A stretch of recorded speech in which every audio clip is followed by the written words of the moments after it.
Hi guys, I'm Julie Montague and host of An American Aristocrat's Guide to Great Estates. And today I'm going to be teaching you some brilliant British slang.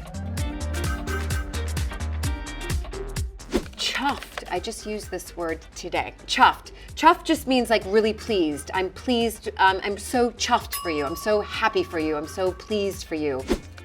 Torch, oh my gosh, I love the torch. I mean, literally, if you say flashlight in the UK, no one will know what you're talking about. It is always a torch.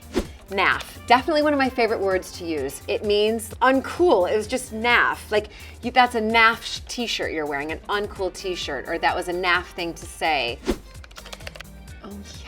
Dummy. So yep, 1 out of 4 of my kids definitely had dummies. It took me a while to get my head around this and not calling it a pacifier. Flog. Oh, he flogged it. Flog. So he flogged it off. He like sold it. So he basically sold it. So you can sell something or you can flog it. You decide. Making out, kissing, ready? Snogging.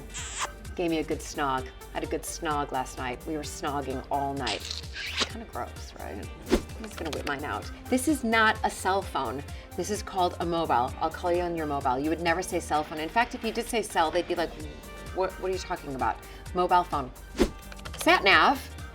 Do you not call it a SATNAV? What do you guys call it? A SATNAV is your navigation system. But what is it called in America? I forgot. So for more British slang, be sure to check out the show An American Aristocrat's Guide to Great Estates.